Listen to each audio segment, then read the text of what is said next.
अपनी पत्नी नीरू के साथ रहता था। पति पत्नी दोनों ही नौकरी करते थे। एक दिन तेजस गांव अपनी माँ के पास फोन करता है। हेलो, प्रणाम माँ।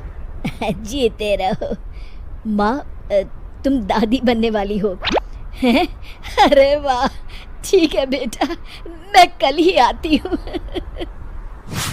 जब माँ जी शहर पहुंची तो बेटी बहू ने बहुत अच्छे से स्वागत किया।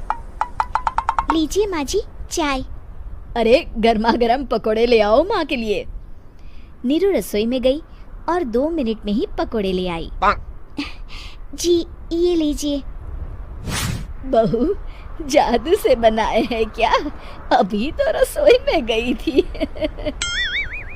यम्मी। माँ जी, शीला रसोई में पकोड़े तल रही है, मैं बस लेकर आई। हे भगवान, मेरा धर्म भ्रष्ट कर दिया तूने। अब तो गंगा जल से शुद्धिकरण करना होगा। दूसरे दिन, माँ जी मैंने नाश्ता बना दिया है, ऑफिस जा रही हूँ। पर अभी तो घर का सारा काम पड़ा है। शीला आती ही होगी, झाड़ू पोछा बर्तन कपड़े वो सब कर लेगी।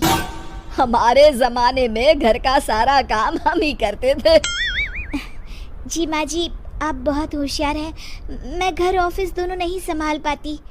तो जरूरत क्या है घर से बाहर जाकर चाकरी करने की? वैसे भी घर का काम खुद करने से घर में बरकत आती है, समझी? पर माँ जी। पर वर कुछ नहीं, इस महीने की पगार मिले फिर ऑफिस बंद है। हाँ। रात को नीरू तेजस से कहती है, सुनिए जी, माँ जी बोल रही थी कि मैं नौकरी छोड़ दूं। वैसे ठीक ही तो है, अभी तुम्हें आराम की जरूरत है।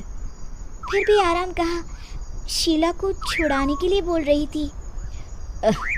तो अब 24 घंटे में इतना काम तो कर ही सकती हो। पर जॉब पसंद है मुझे, घर पर मन नहीं लगेगा। अगले दिन जब दोनों ऑफिस के लिए निकल रहे थे, मेरी तो कोई कीमत ही नहीं है इस घर में। माँ जी, आजकल महंगाई बहुत है, रहन सहन भी बदल गया है, दोनों नौकरी करते हैं तभी ठीक रहता है। अच्छा, तू कहना क्या चाहती है? मेरा बेटा तुझे बिठा के खिला नहीं सकता? तू ही इस घर का खर्च चला रही है, हैं? नहीं माँ जी, मेरा वो मतलब नहीं था। मतलब खूब समझती हूँ, ये बाल धूप में सफेद नहीं किए मैंने। हाँ। अब तो ये रोज का काम हो गया था। तेजस भी रोज की झिकझिक से परेशान हो गया था। एक दिन उसने कहा, नीरू, वैसे भी तुम्हें मैटरनिटी लीव मिलने वाली है, तो अभी से ही छुट्टी ले लो। पर क्या, मेरी सैलरी अच्छी खासी है। आखिर नीरू ने रिजाइन कर दिया। जब बच्चा हुआ तो घर में सब बहुत खुश हुए। कुछ दिनों बाद तेजस फाइल देख रहा था।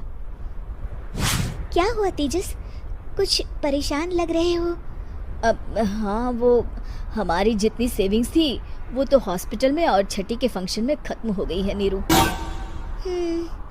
और अभी वैसे मंदी चल रही है तो मैं बोल रही थी कल मुन्ना को हेपेटाइटिस का टीका लगवाना है।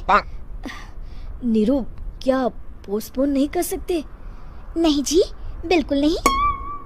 अब तेजस को समझ में आ रहा था कि उससे गलती हुई है। पैसों की कमी का असर घर के माहौल पर भी पड़ रहा था।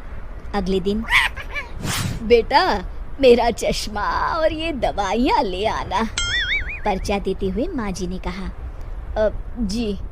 तेजस, मुन्ना के लिए दूध का डिब्बा और डायपर भी ले आना, और ये किराने के सामान की लिस्ट है, इसे भी लाना है। तेजस गुस्से में लिस्ट मरोड़ कर फेंकता है और चिल्लाता है, पैसे क्या पेड़ पर उगते हैं? ये ले आना, वो ले आना। अरे पर ये जरूरत का सामान ही है। वो गुस्से में बिना कुछ कहे ऑफिस चला गया। अरे लंच तो ले जाइए। नीरू दौड़कर डिब्बा पकड़ाती है। एक दिन खाना खाने के बाद, नीरू, अब तो मुन्ना कुछ बड़ा हो गया, तो अब तुम वापस ज्वाइन कर लो ना जॉब। पर इस रिसेशन में जॉब मिलना बहुत मुश्किल है। ट्राई तो करो। फिर मुन्ना? माँ जी है ना, और एक फुल टाइम मेड भी लगा लेंगे। पर माँ जी, उन्हें तो पसंद नहीं। तभी माँ जी वहाँ आ जाती है और प्यार से नीरू के सर पर हाथ फेरते हुए बोलती है, अब मेरी समझ में आ गया बहू, पहले के और अब के समय में अंतर है। तुम काम शुरू करो, मुन्ना की जिम्मेदारी मेरी। मेरी प्यारी माँ जी। ये कहकर नीरू उनके गले लग गई। शिक्षा, परिवर्तन संसार का नियम है, हमें भी समय के साथ चलना चाहिए। कि आपको हमारी ये कहानी पसंद आई होगी। कृपया हमारे चैनल को सब्सक्राइब करें और सभी अपडेट्स के लिए बेल आइकन जरूर क्लिक करें। और हाँ, वीडियो लाइक और शेयर करना मत भूलिएगा। Bye bye.